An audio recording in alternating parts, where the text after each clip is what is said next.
여러분, 이 시대의 치명적인 문제 중에 하나는 대화의 단절이죠. 여러분의 가정에는 대화가 충분하십니까? 남편과 아내 사이에 이런저런 도란도란 삶의 애환을 함께 나누면서 살고 계십니까? 저희 부부는 부부이면서 친구입니다. 서로에게 감춘 비밀이 없고 또 인생의 희노애락을 함께 나누는 삶의 동반자. 그런데 이런 대화가 끊긴 부부는 위기죠.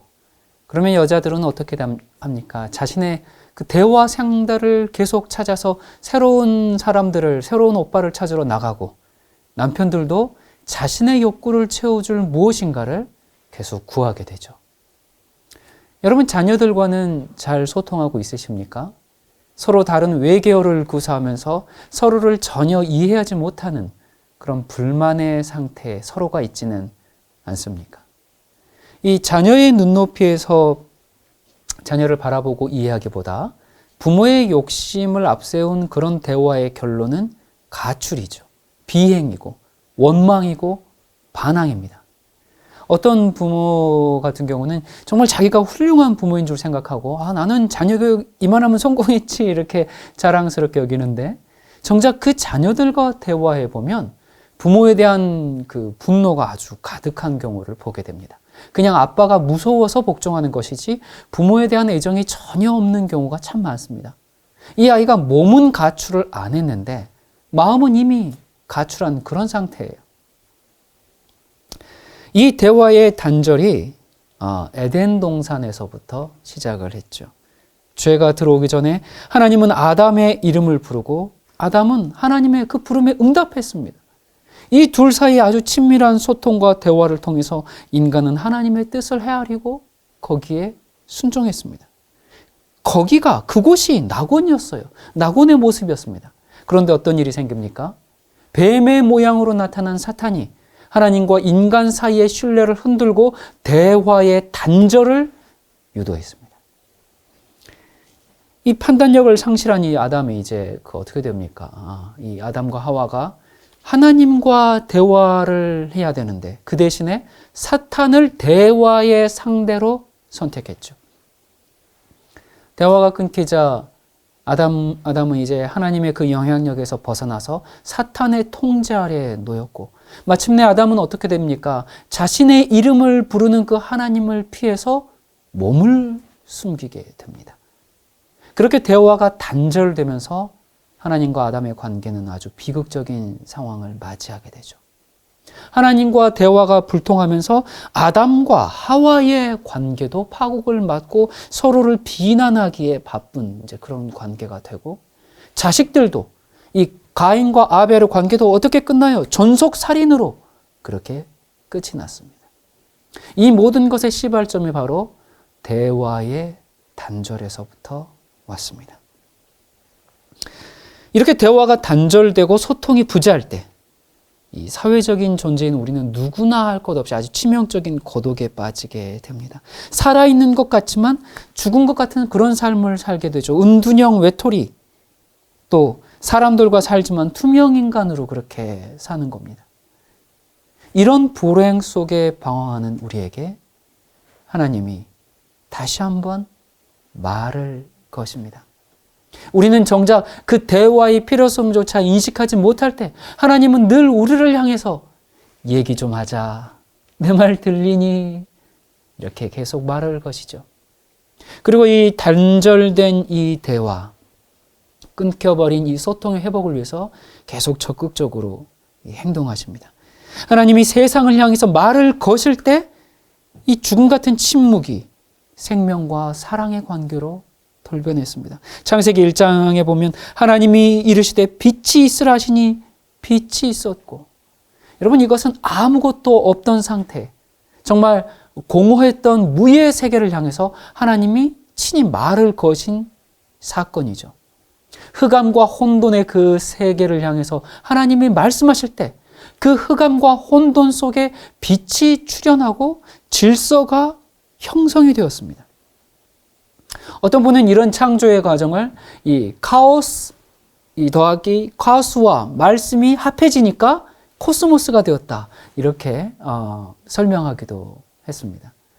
하나님의 말씀을 통해서 혼돈이 질소로, 암흑이 빛으로 변한 것이죠. 세상에 생명이 탄생한 것입니다.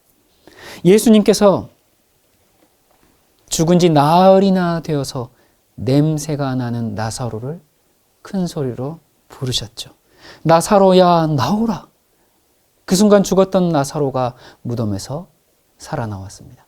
또 예수님께서 다메섹으로 가는 사울을 찾아가셨어요. 그리고 사울아 사울아 하고 말을 거셨습니다. 예수님의 교회를 파괴하려던 그가 그 예수님의 음성을 듣고 예수님의 교회를 세우는 사도로 변모했죠. 또 뽕나무 위에서 숨지기면서 예수님을 지켜보던 삭개오에게 예수님께서 말을 거셨습니다. 삭개오야 속히 내려오라. 그 삭개오는 더는 옛날의 삶을 지속할 수 없었죠. 예수님의 그 부르심으로, 주님의 말씀으로 그가 새로운 존재가 되었기 때문에 그렇습니다.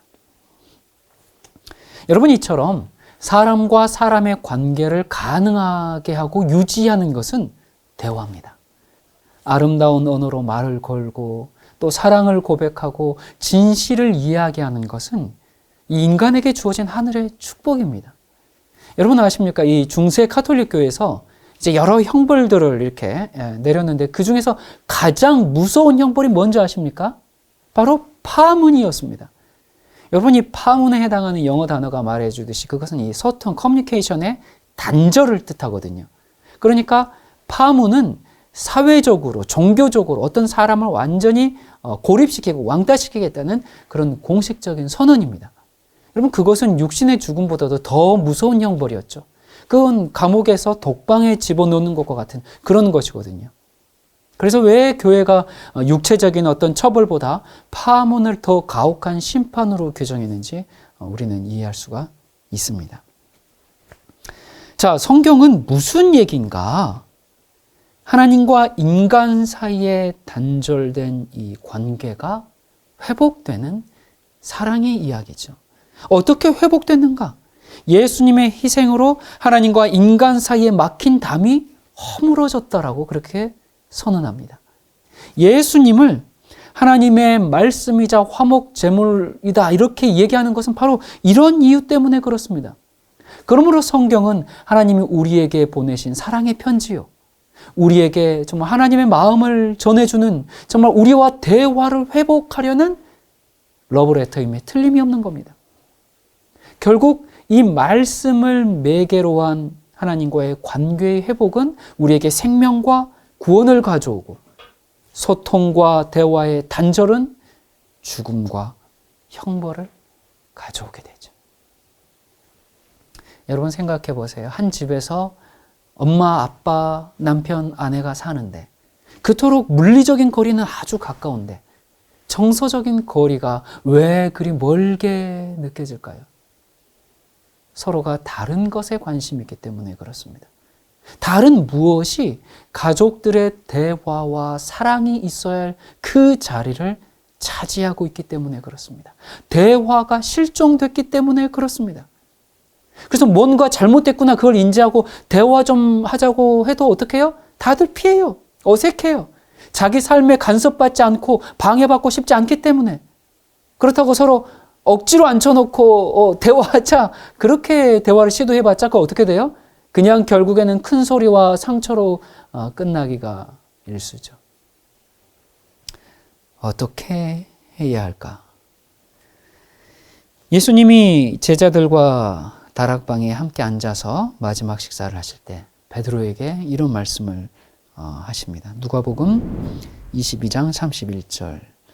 시몬아 시몬아 보라 사단이 밀가부르듯 하려고 너희를 청구하였으나 그러나 내가 너를 위하여 내 믿음이 떨어지지 않기를 기도하였노니 너는 돌이킨 후에 내 형제를 굳게 하라. 자, 이렇게 예수님 말씀하시자 베드로가 상당히 근심을 하면서 33절에 즉각적으로 이렇게 이야기를 하죠. 주여 내가 주와 함께 오게도 죽는 데에도 가기를 준비하였나이다. 자, 여러분이 예수님께서 지금 베드로에게 너 지금 너 이렇게 믿음이 떨어지고 내가 문제가 생길 것이다라고 얘기했을 때 베드로가 아닙니다. 내가 주님과 함께 죽는데도 가겠습니다라고 하면 베드로 체면을 생각해서 그래 알겠다. 예. 그렇게 좀 말씀하고 그냥 이렇게 조용히 넘어가 주시면 좋은데 좀 그러지 않고 한 번 더 못 박는 말씀을 하시죠. 아니, 이 밤이 다 지나가기 전에 네가 나를 3번 부인할 거야.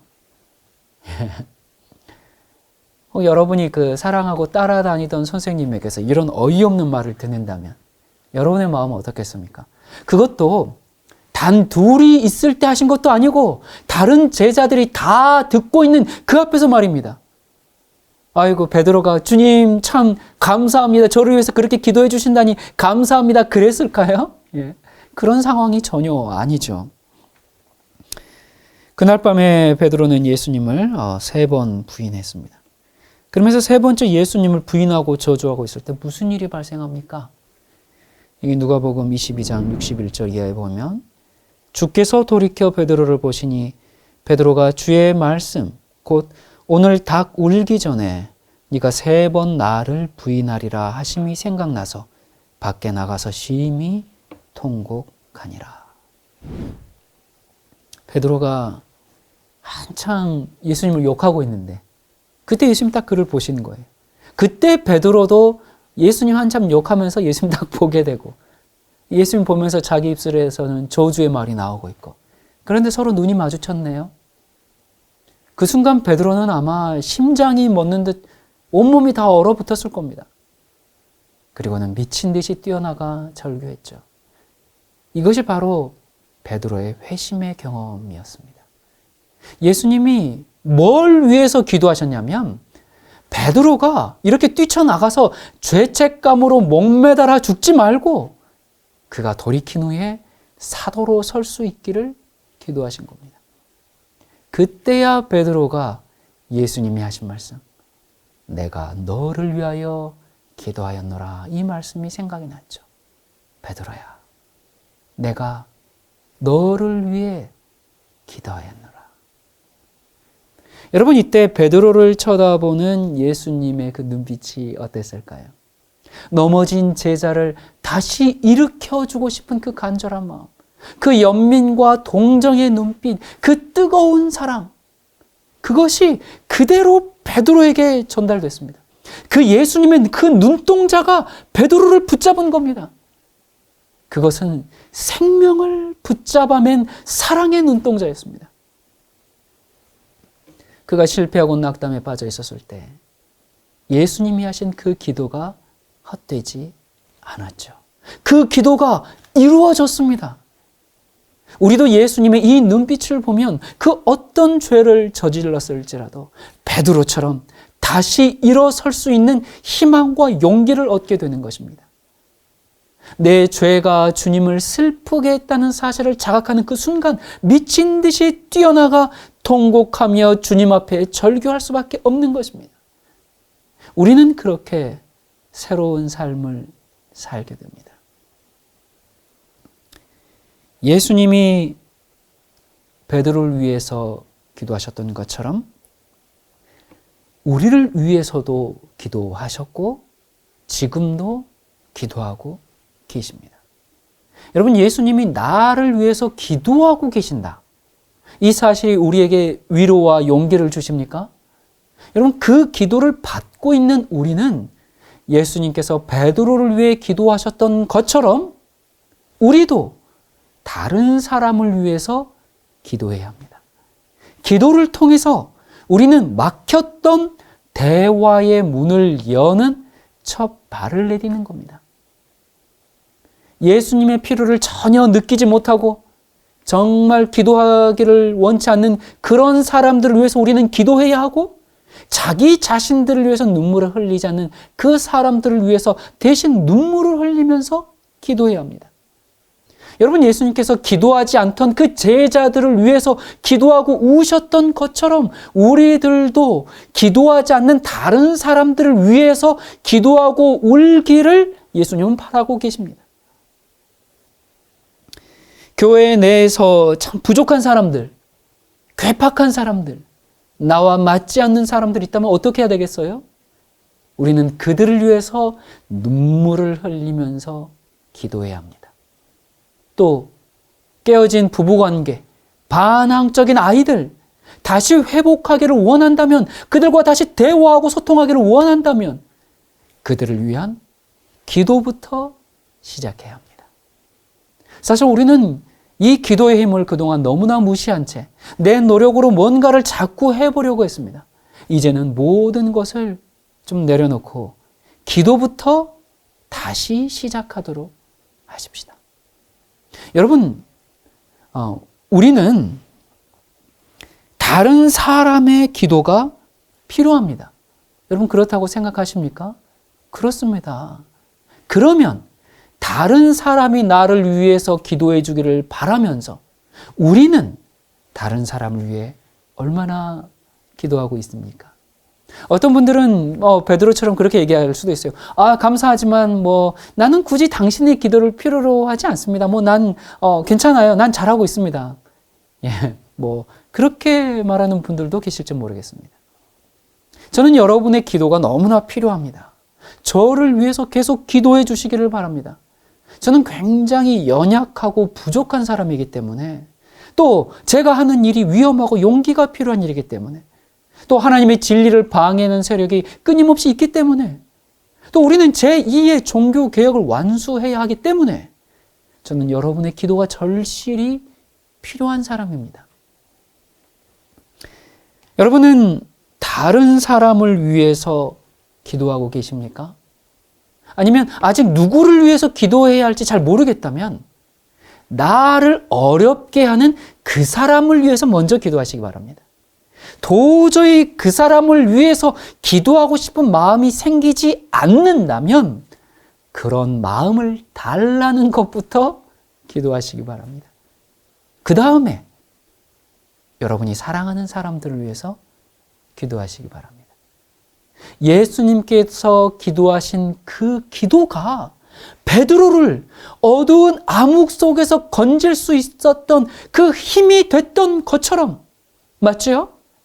맞다면 우리가 다른 사람을 위하여 기도하고 예수님과 함께 일할 때에 우리가 하는 그 기도에도 힘이 있다는 것을 믿으시기 바랍니다. 기도는 영혼을 구원하는 일에 있어서 없어서는 안 될 아주 중요한 무기죠. 여러분, 기도를 아무리 해봐도 전혀 효과가 없는 것처럼 보일 때라도 낙심하지 말고 우리는 그 기도의 무기를 사용해야 될 겁니다. 여러분에게는 그 남을 위한 기도의 명단이 좀 있으십니까? 날마다 남을 위해서 기도하는 어떤 기도 목록이 있으십니까? 하나님께 어떤 한 영혼을 위해서 부르짖으며 기도하는 어떤 대상이 있으십니까? 여러분의 생명이라도 기꺼이 바칠 수 있는 그런 영혼이 있습니까? 그런 사람들을 위해서 계속 기도하고 있으십니까? 여러분, 예수님께서 우리에게 영혼들을 대할 때 그런 태도로 대하라고 말씀하십니다. 여러분, 예수님께서 인류의 구원을 위해서 자기 생명을 아끼지 않고 바치셨죠? 예수님께서 인류의 구원을 위해서 십자가를 지시고 그 이후에 돌아가셨습니다. 그렇다면 우리는 뭘 어떻게 해야 될까요? 물론 오늘 이 시간에 여러분들 다른 영혼을 위해서 생명을 바치십시오. 그런 부르심을 우리가 받는 것은 아닙니다. 우리가 영혼들을 위해서 저 아프리카나 저 어디 선교사로 가야 됩니다. 전 재산을 다 정리하고 사업을 다 정리하고 이제는 미전도 지역에 이제 가야 됩니다. 이런 부름을 받고 있는 것도 아닙니다. 그러나 하나님의 사랑을 증거하기 위해서 다른 사람들을 위해서 그 기도하는 그 일을 하라는 명령을 우리가 지금 받고 있는 겁니다.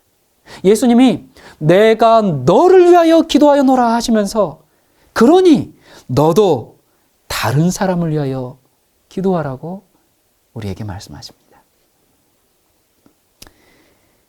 마태복음 18장에 보면 영혼을 위해서 기도하는 것은 우리가 개인적으로 그 사람을 위해서 기도하는 것뿐만 아니라 여러 사람이 함께 기도하라고 말씀하십니다.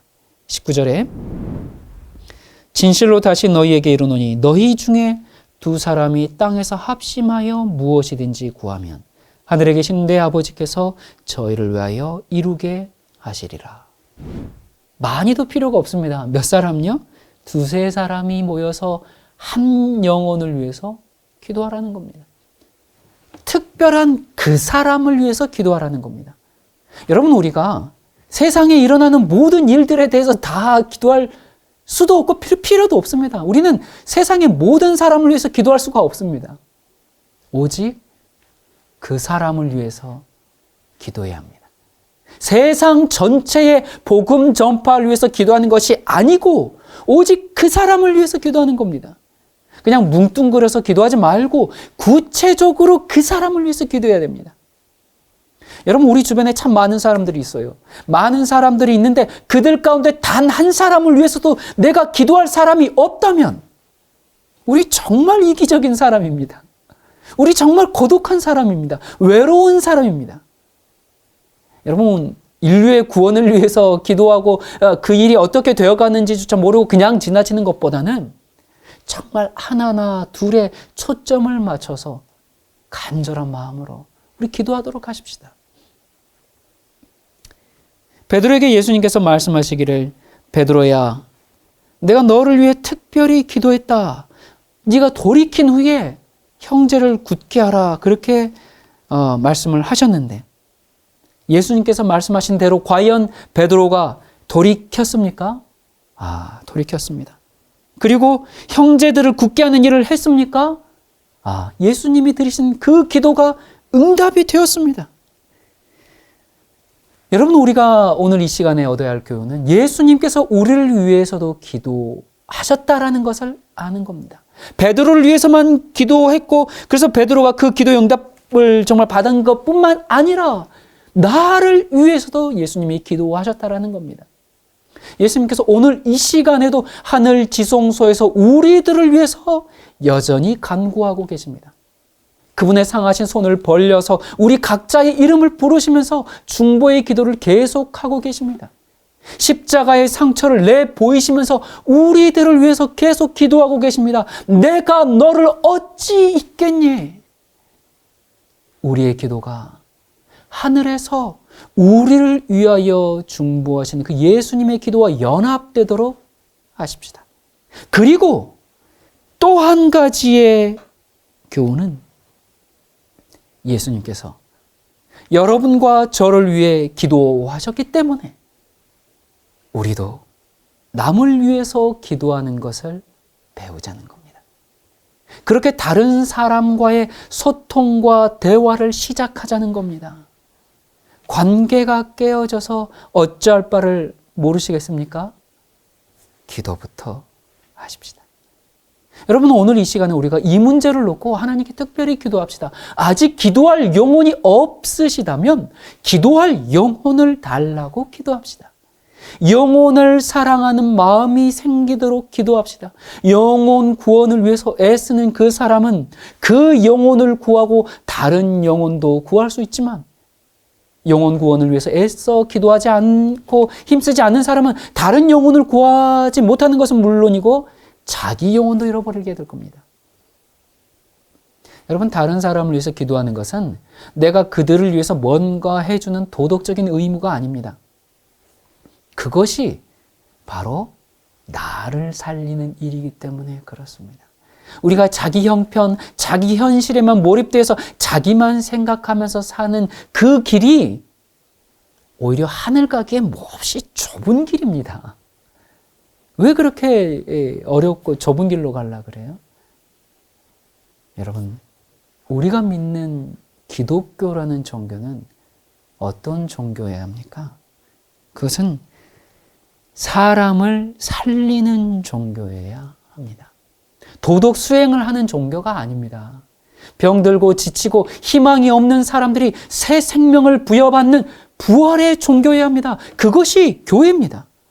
여러분, 우리가 다니는 교회는 이 교회가 사람을 살리고 있습니까? 죽이고 있습니까? 오늘날 교회 안에 참 폭력적인 언어가 난무하죠. 사랑과 용서를 말하지만 분열과 갈등이 존재하고, 평화와 상생을 설교하지만 신자 간에 또 목사와 성도 간에 고소 고발이 무성해요. 제가 어제도 또 한 분 이렇게 이 얘기를 들었는데, 목사님이 이제 신자를 이렇게 자기 험담하고 다녔다고 고소를 하셨어요.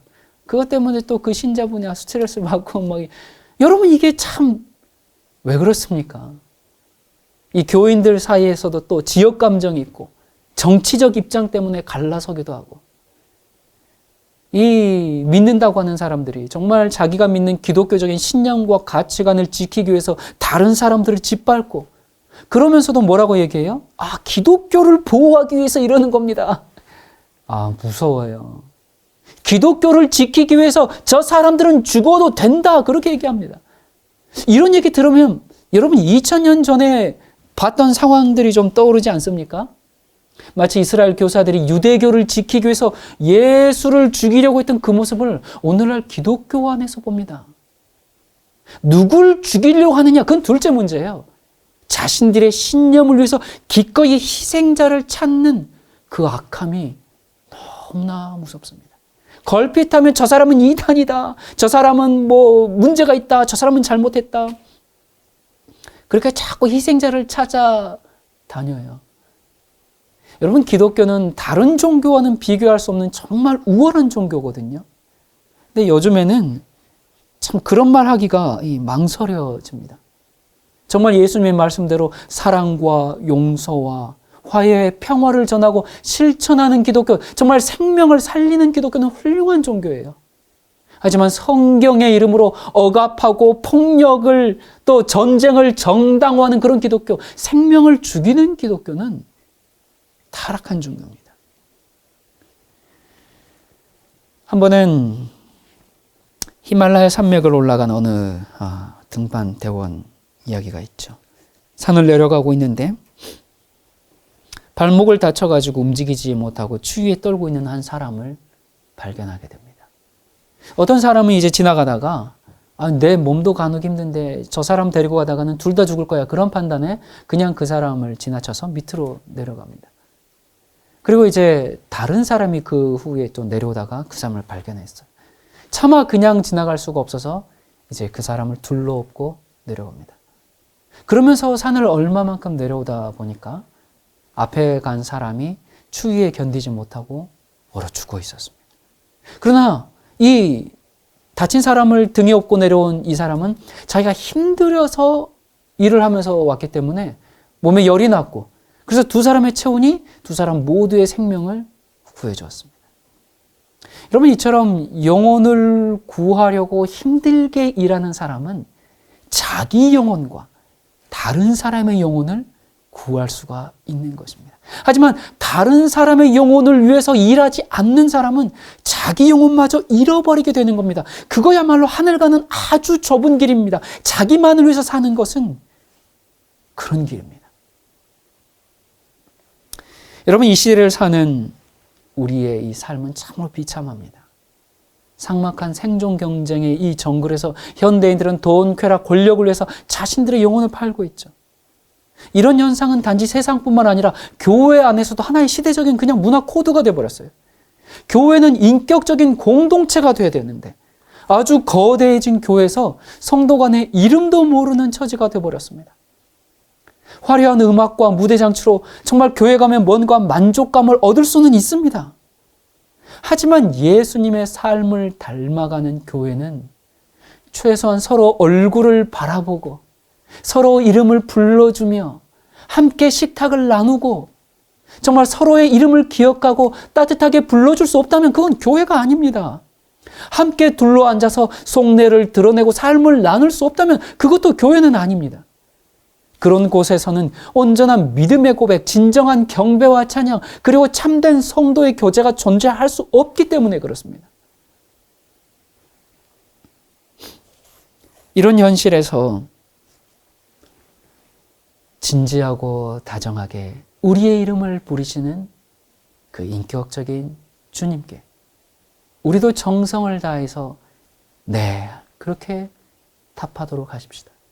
그리고 곁에 있는 우리의 형제 자매를 향해서 우리도 예수님처럼 따뜻한 눈길로 바라보고 사랑의 대화를 나누도록 하십시다. 그냥 내 마음에 안 든 것들을 그냥 곧바로 쏟아내지 말고 내가 하는 말들이 상대방에게 얼마나 큰 비수가 되는지 좀 생각하면서 친절한 언어로 대화를 하십시다. 여러분, 말을 잘하는 게 대화를 잘하는 거 아니거든요. 그 말에 섬김이 있고 사랑이 있고 배려가 있고 정말 주님 앞에 정직함이 있는 그런 대화가 사무치게 그립습니다. 그리고 대화를 꺼내기가 어렵다면, 말하는 게 어렵다면 뭐부터 하면 돼요? 오늘 뭐부터 하라고 말씀드렸어요? 그 사람을 위해서 기도부터 하면 됩니다. 대화의 단절은 비극의 시작입니다. 그 사람을 위해 기도하는 것은 그 사람과 소통하기 위한 첫걸음입니다. 여러분, 오늘 이 시간에 영혼을 사랑하는 마음을 가질 수 있도록 기도하십시다.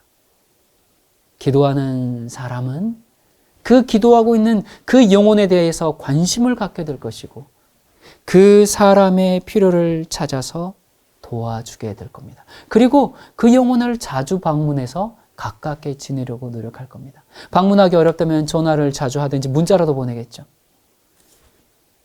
여러분, 내가 살 수 있는 길은 오직 영혼을 사랑하고 그 영혼을 예수님께로 인도하는 겁니다. 천국은 함께 가는 것이죠. 혼자서는 갈 수가 없는 것입니다.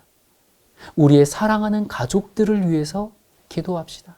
우리의 사랑하는 친구들을 위해서 기도합시다.